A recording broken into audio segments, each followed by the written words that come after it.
nous vous surveillons. Bande Konanga ya Nord Kivu. Bande Konanga ya Sud Kivu. Eza na société moko ba créé wana balobi New Vision.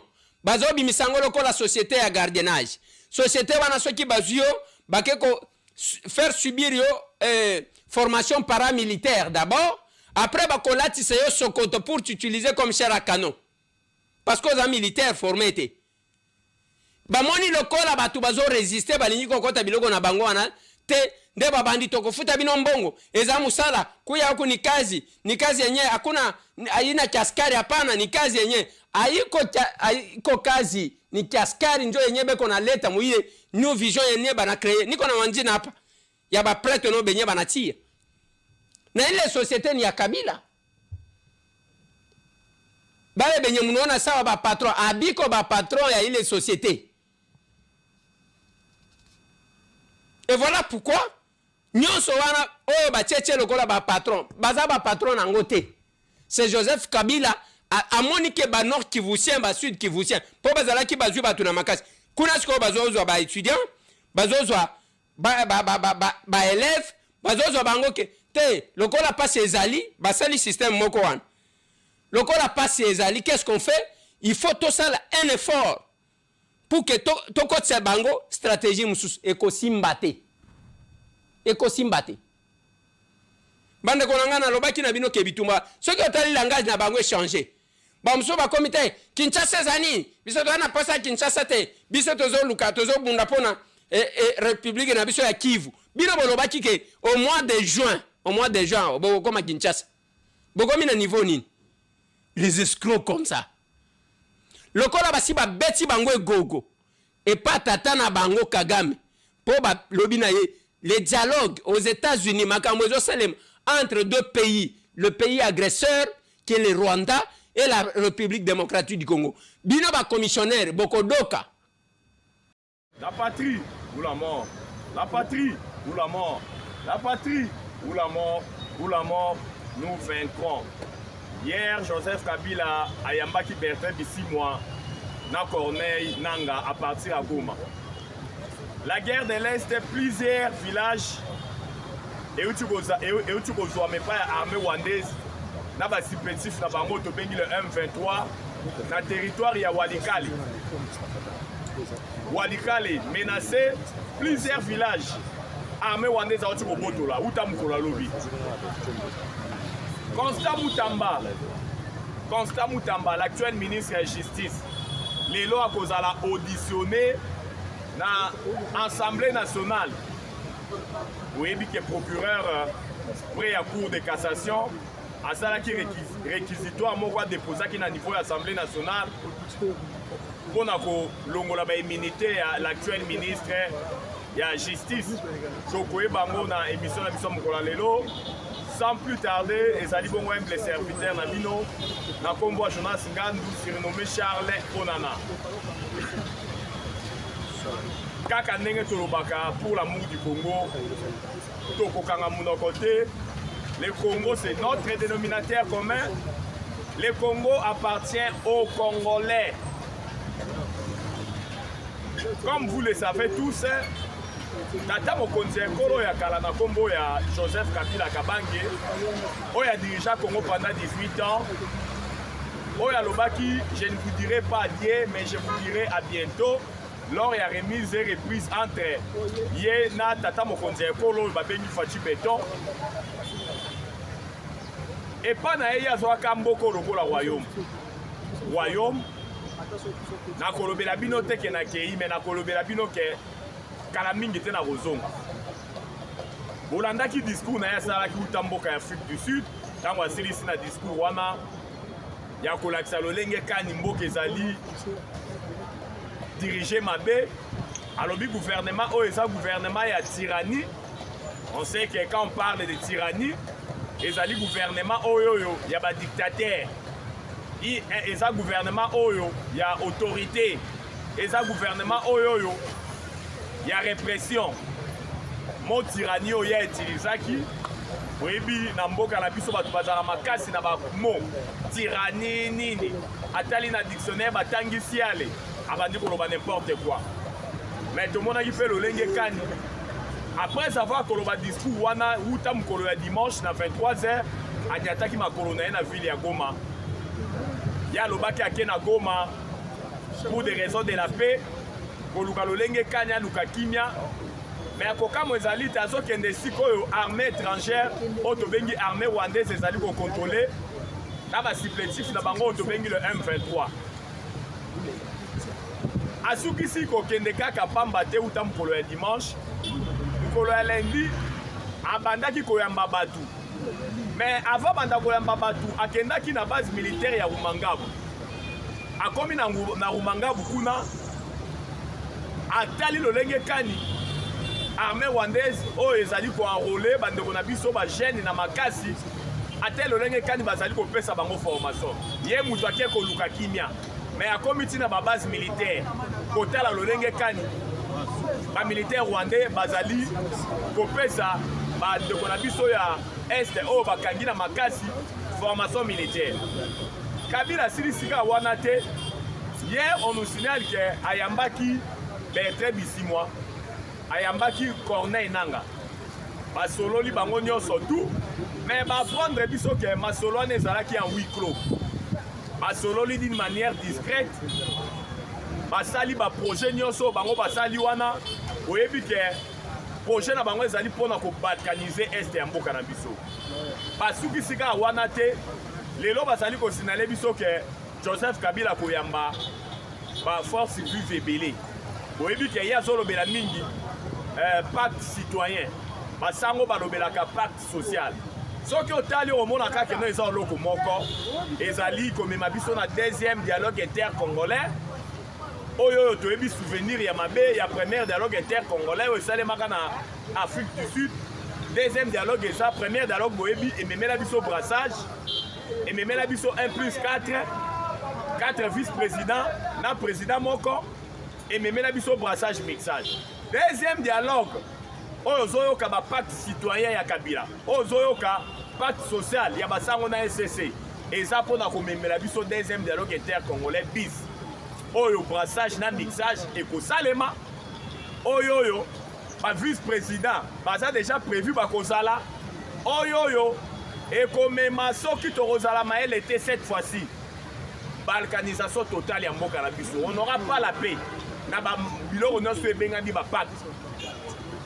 Raison pour laquelle Joseph Kabila, déstabilisateur ya Congo, le commandant suprême adjoint, il y a le M23 AFC bar RDF.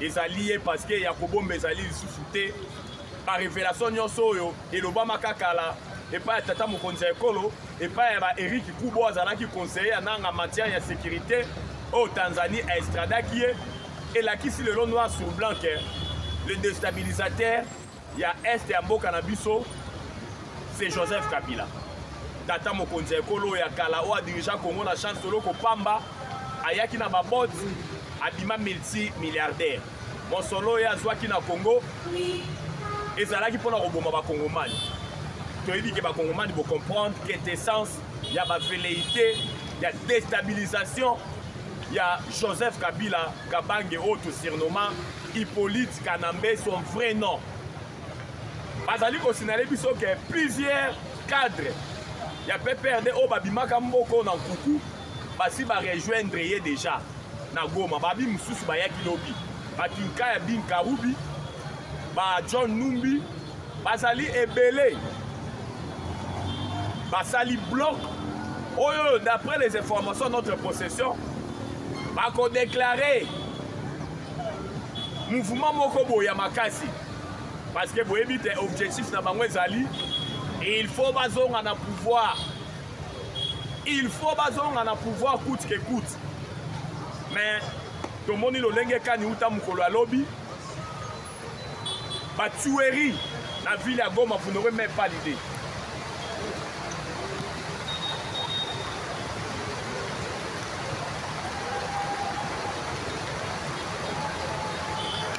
Plusieurs cadres ya PPRD oyo babimaki mboko na Kuku bazali ko rejoindre Kabila na ville ya Goma bazali ko informer biso ke activité nyonso ya koyamba batu o Joseph Kabila azali kosala na Goma depuis akomi na Goma, c'est du poudre rosée. C'est du poudre rosée parce que bientôt là akosala annonce moko ya munene, akosala annonce moko ya munene oyo bokomona vrai face na ye, po toyebi déjà vrai face na ye, toyebi vrai face na ye. Mais bolandaki discours na ye koloba ete accord oyo asalaki ye na Fachi Beton ye moko Joseph Kabila ezalaki ya accord oyo ya ko gouverner mboka tangu ye azalaki na majorité Fachi aganyaki ba élection, parce que bakongomani ebele oyo bandimaka te na vérité ke tata mokonzi ekolo Fachi aganyaki ba élection balobaka ete dile esalemaki ye na Kabila, ezalaki na baccord secret. Mais encore wana boki Joseph Kabila alobaki yango lors ya discours na ye, alobi ete ezalaki mpona kogouverner, kocompose gouvernement, raison pour laquelle tosalaki accord ya coalition FCC cash, eza mpona ko mettre un terme na barago nyonso oyo ezalaki commenté na kibokonzi ya tata mokonzi ekolo Fachi Beton. Qu'est-ce qui se passe dans le nord na Sud Kivu? Il n'y a jamais eu le développement là où il y a la guerre. Au moment où je vous parle de plusieurs, basinale biso que plusieurs villages na territoire ya Walikale eza na maboko ya armée rwandaise na ba supplétif na bango to bengi le M23. Boyebi ete tolobaka yango awawa akalmi ezalaki malgré affrontement sporadique bandai kosalema entre les Wazalendo et l'armée rwandaise et leurs supplétifs to bengi le M23. Précisément na ba Ruchuru, na territoire ya Ruchuru, na okei ba côté ya Sud Kivu kuna na Kaele banini. Mais kokamo ezali ete koya ya Joseph Kabila na Goma ba hostilité bitumba et reprendre yango tochu kwa no sebinoa ba village ebele na territoire ya Walikale. Walikale o eza territoire ya munene plus vaste que le Rwanda. Ouais, Walikale est plus vaste que le Rwanda. Walikale a une superficie de 27 300 et quelques kilomètres carrés. Le Rwanda a une superficie de 26 338 kilomètres carrés. C'est-à-dire Walikale comme territoire dans la province ya Sud Kivu, dans la province ya Nord Kivu est plus vaste que le Rwanda. Depuis hier, on nous signale que l'armée rwandaise a voulu reprendre un village ebélé dans le territoire ya Walikale. Toyebisaki bino na mikolo eleki ke réunion moko esalemaki secrète avant Joseph Kabila aya na Goma.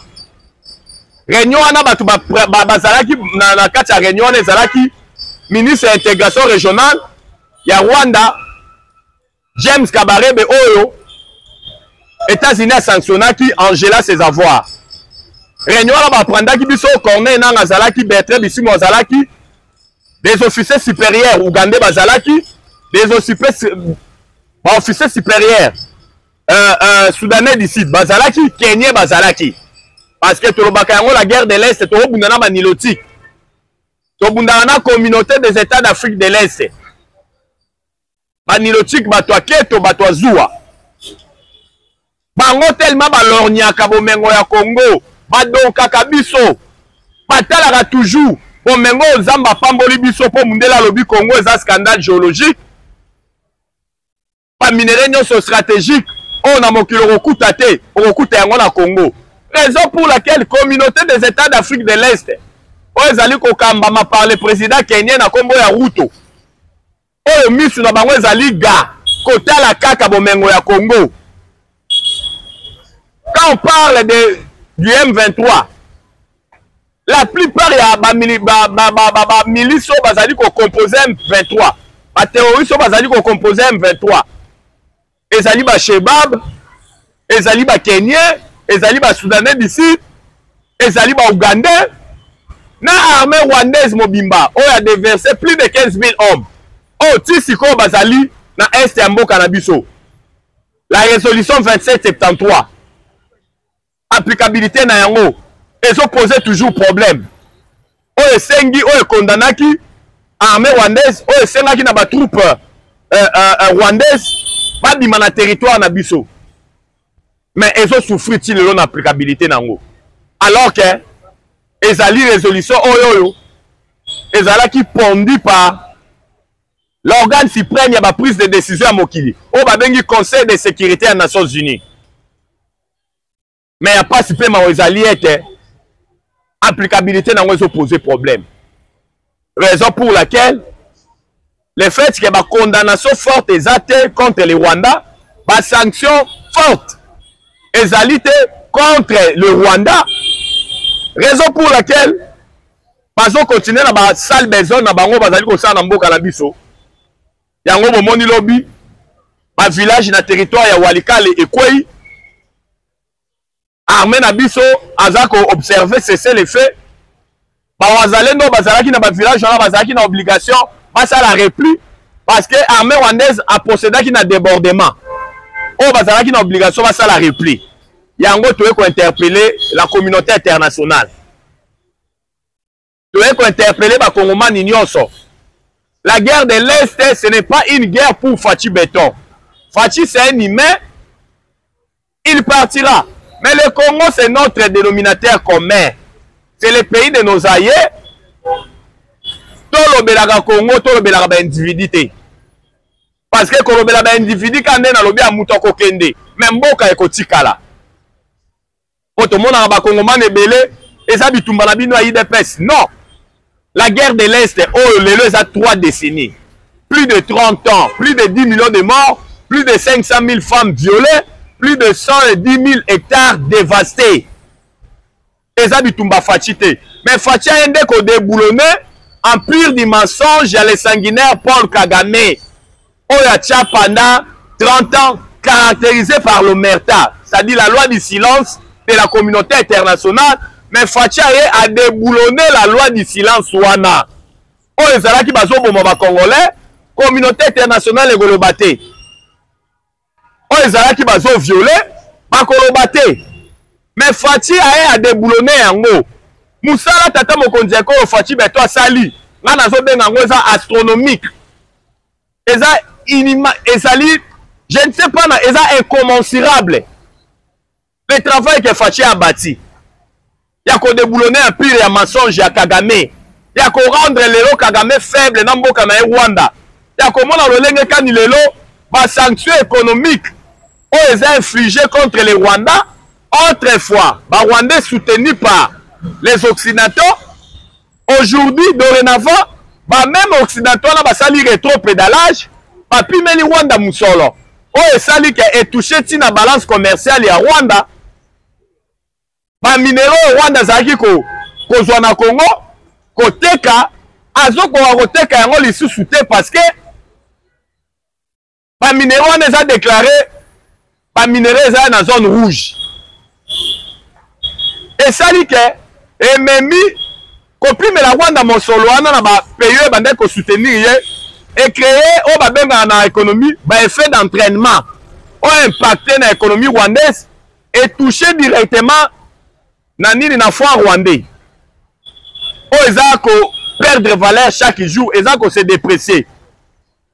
Qui aurait cru que Fachi Béton, le lenge kani tango azwaki kibokonzi, ba minimizaki, ba bengaki patin, ba bengaki pakebo, ba bengaki lininga pamba. Joseph Kabila, son système, Fachi a déboulonné.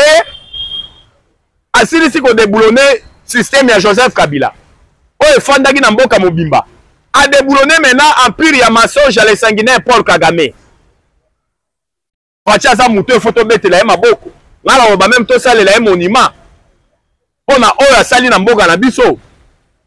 Yango tant to oloba que non, au sommet de l'État, on doit avoir une personne au hasard congolais de père et de mère. Que le baron a connaissance de cause. De père et de mère. Oh, boyebi adresse na bango. Na limité na 10e rue, boyebi papa na ye, boyebi mama na ye, boyebi ba ninga na ye ya kelasi na Congo central. O batanga na bango. oyo tango Fachi Beton akendaki messe moko na Congo central bafandi bango nyonso bazoyemba banzembo babandaki koyemba na humanité. Ah non, mais misusu oyo toyeba te bauta wapi, baninga na ye toyebi te, papa toyebi te, cursus universitaire na yebi scolaire na ye toyebi te, mais alobi o nga naza congolais. Yango tosengi na bacongolais de père et de mère, plus rien ne sera jamais comme avant. Diriger Congo, il faut toyeba cursus scolaire na yo. Ce que c'est à l'université, il faut toyeba baninga kelas na yo. Toyeba famille na yo. Pour tout le monde a mis sous soi opposant aza congolais, mais moi na ya que ça mariage na Congo Brazza. Moi na ke osala na Gabon. Maman na ya kufia le yona pa ke okunda na Rwanda, pa ke okunda na Burundi. Na mboko tomoni tellement makambo ebele e fe fungola biso misu. O baza ba mapasa, mais yo mona ba mapasa babota ma jour moko te. O ya bota mi na Fizi, o ya bota mi soki wapi. Lukuta na lukuta. Régime ya ba menteur, régime précédent et politique kanambe. Des mensonges au bout des lèvres. Yango to sengi na ba congolais de père et de mère, to fungola misu. La constitution actuelle tolobaka yango pour mettre un terme na ba aventure nyonso, on doit la changer. On doit avoir une constitution bio-congolais rédigée en République démocratique du Congo en 4 langues nationales par des Congolais. Une constitution bio-congolais. On va rementionner peu superficie à Mboka na biso. 2 345 410 km². Parce que la constitution, nulle part va mentionner superficie à Congo. Nulle part. Pour mettre un terme. Parce que la constitution, c'est une âme pour un État. Quand on parle d'une âme,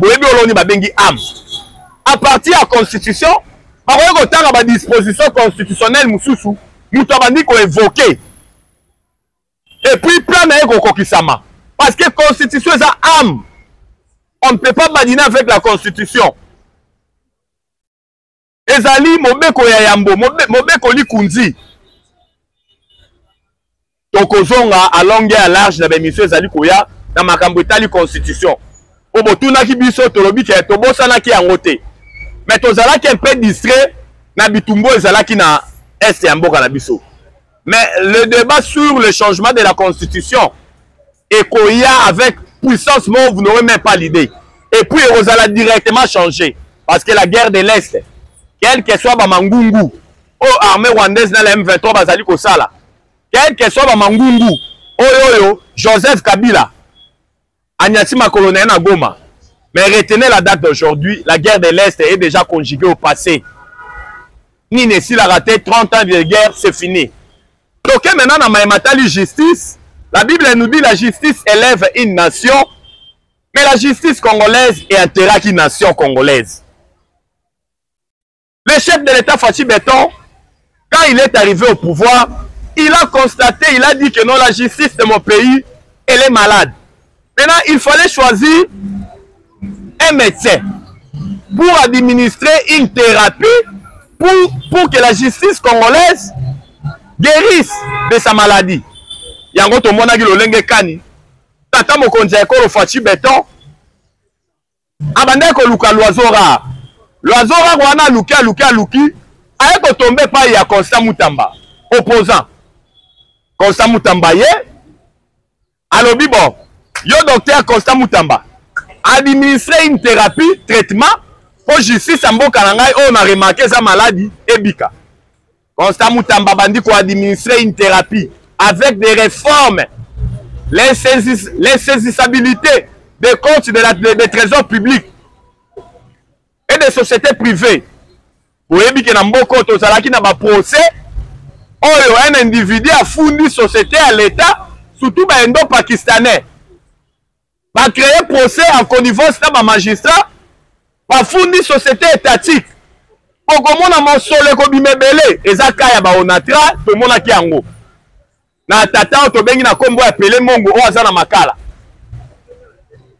Budget Entrée à ministère de la justice sous Constant Moutamba tomona lolenge kani et mataki. Ministère de la justice si je ne m'abuse, balobi anem obimba. Abandai kokoti ça 71 millions de dollars. Si je ne m'abuse. Mais tomoni les 3 premiers mois à Constant Moutamba a renfloué la caisse du ministère de la justice, vous n'aurez même pas l'idée. A bancariser nyonso. Bafwe nyonso oyo esengaka mutu afuta na maboko banke pa ya magistrat ekomi oke na ba compte bancaire. Asani convocation ya ba états généraux. Ya kota le sika wapi malade ya justice na biso ezali. Eboti mbuma. Omoni ba ini ya Congo ba détracteur na e ba se liguer bango nyonso allez ba bandi ko créer ba dossier. Tozina nous dossier à la guerre de 6 jours. Oh, l'armée rwandaise et l'armée ougandaise s'affrontent na ville martyre ya Kisangani. La guerre de 6 jours. Oh, tant que fundi Uganda dimaki ko indemniser ko futa Congo na bitumbo abundaki ye na Rwanda na plein centre ville ya Kisangani. Oh, et ça là plus de 3000 morts. Uganda dimaki ko futa plus de 300 millions de dollars na ba compte. Mais mon solo ata Uganda futaki balojaki yango na compte ya République démocratique du Congo. Ba canalisaki yango na ministère de la justice. Balobi Constant Moutamba détourner mon solo wana. Constant Moutamba na ba preuve que mon solo eza na kati ya trésor ya ba compte ya l'état. Balobi liboso ezalaki 19 millions à détourner. Et comme 61 millions. Et comme 29 millions. À détourner. Et sous qui wana te. Balobi ote. Ba marché wana pesa ki yango na gré à gré. Boyebi oloni ba bengi marché à gré. Les a marché bino moko boponi. Et go passer par appel d'offre te. Oponi muto exécuté yango. Mais Constant Moutamba s'est justifié. Alors lui m'appelle ça qui est autorisation. Il y a un marché à gré, ville urgence. Botuna n'a appelle ça qui est autorisation. Botuna. Bon moni dossier na ye, procureur, près à cour ya cassation. Mbalamo va sali réquisitoire dans l'Assemblée nationale. Pour l'on la militaire Constant Moutamba faut samba. Oh. Mais après, c'est pas Mawa. Président de l'Assemblée nationale Vital Kamerhe.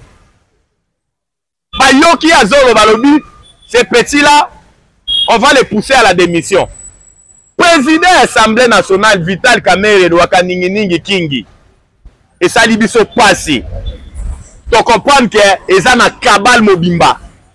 Oh, Balingi va faire tomber Constant Moutamba Tungunga, l'actuel ministre de la Justice. Oh, lelo, Assemblée nationale est bien ici. Pour pas qu'il y ait conditionné.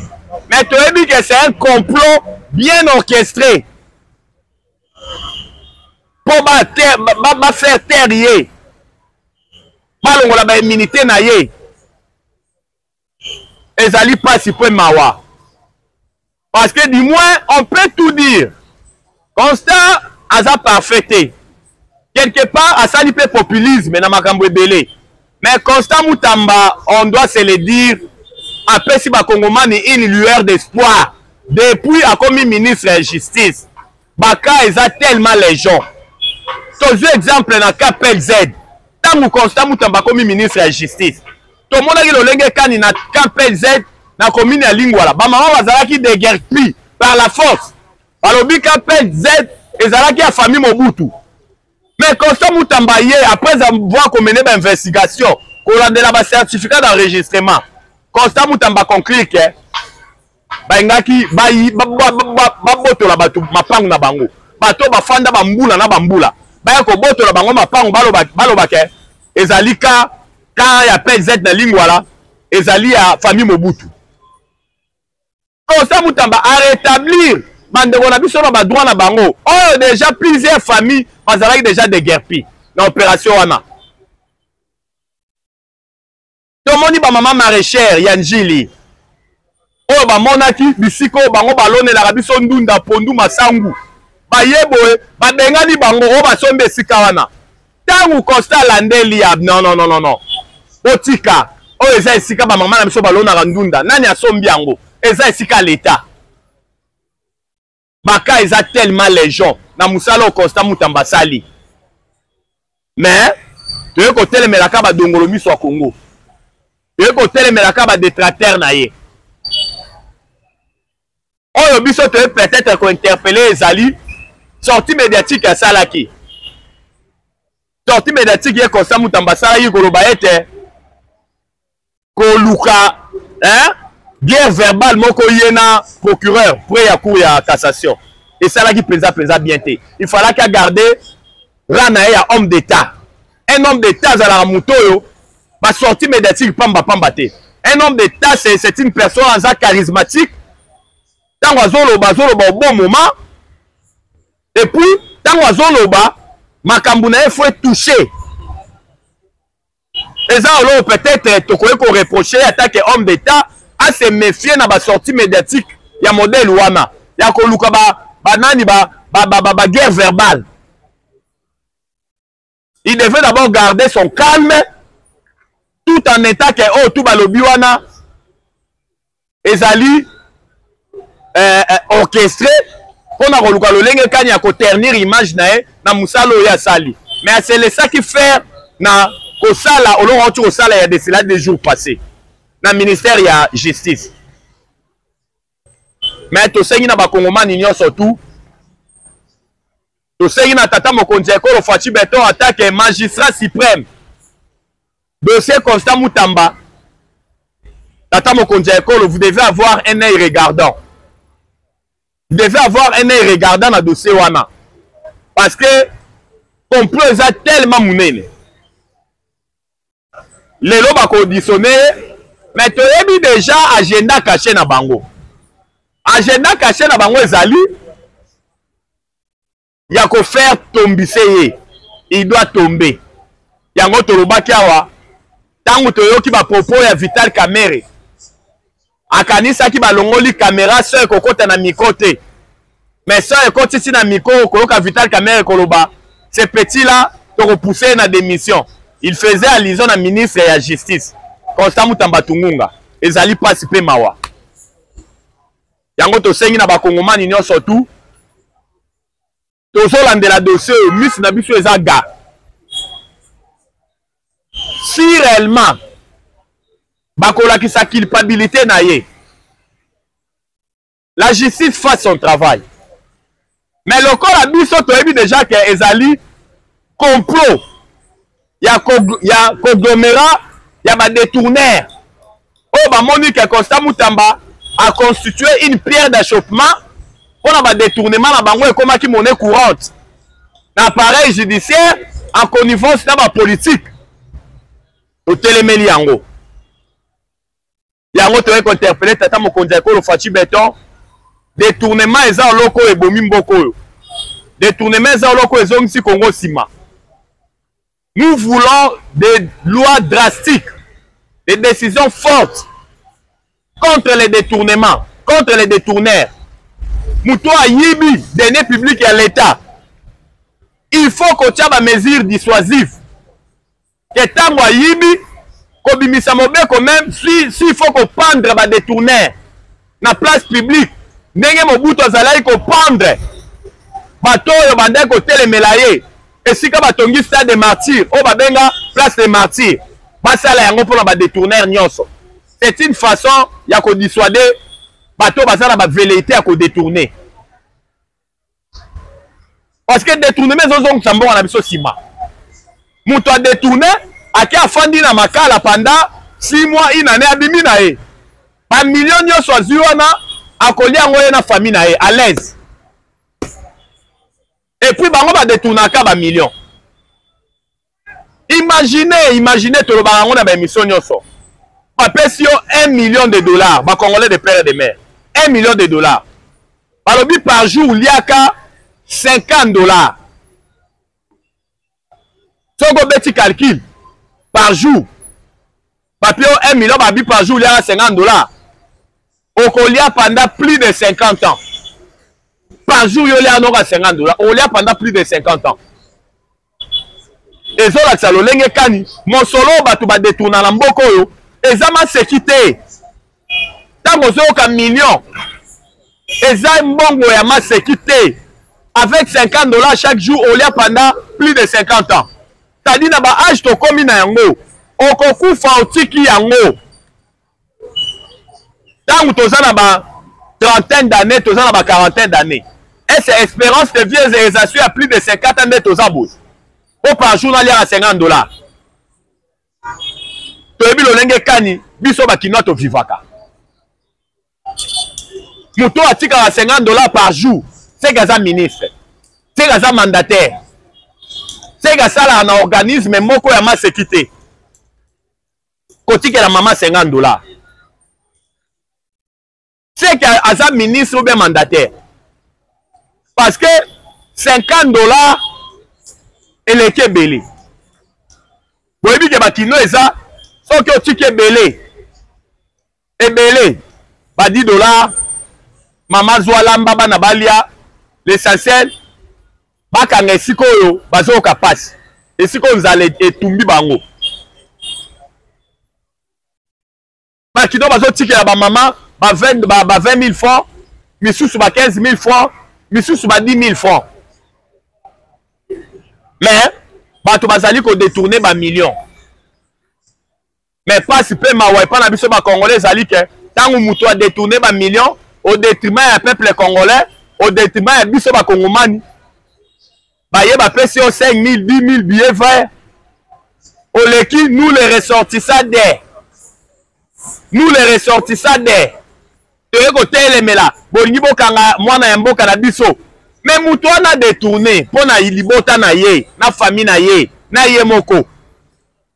Mais ba ba manipuler bino, bolekele nous les ressortissants des.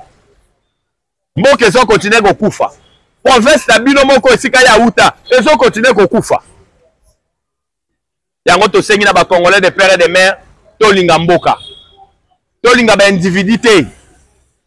To linga mboka la biso Congo, Congo eza mboka la biso. Il faut te protéger mboka na biso. To linga mboka ba congolais de père et de mère. To lobelaka batute, to lobelaka nde mingi mboka. To talaka mingi ekolo, to talaka batute. Parce que to lobaka yango. To talaka batute, to talaka ekolo.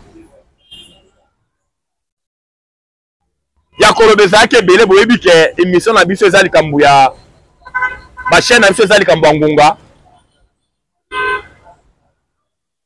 Si Jali Bosso to lakisa bino lolenge kani Joseph Kabila lobela yambaki ba Bertin Bisimwa les lois ko continuer na ba salle besoin azali ko sala parce que to yebi que derrière makambuto azo sala wana bitumba mais azoya na ndenga ki moyibi to lakisi bino na émission na biso mukola lelo lolenge kani la guerre a repris na territoire ya Walikale.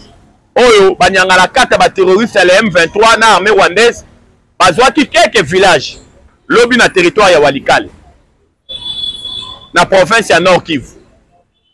To la kisi bino na émission ya lelo dossier Constant Mutamba oyo lelo bakoyoka ye na Assemblée nationale na réquisitoire oyo procureur près ya cour ya cassation a kotisaki na Assemblée nationale. Lelo nde bakoyoka ye. To lakisi bino na émission na biso mukola lelo lolenge kani biso ba kongomani photo linga mboka. Parce que ba individu bakoleka, ba institution ekotikala. Congo ekotikala. Yango to bito linga mboka na biso. Pona lelo to suki awawa numéro na biso ezali plus 243 89 77 525 44 plus 243 89 77 525 44. La patrie ou la mort? La patrie ou la mort? La patrie ou la mort? Ou la mort? Nous vaincrons. J'ai dit et je vous remercie.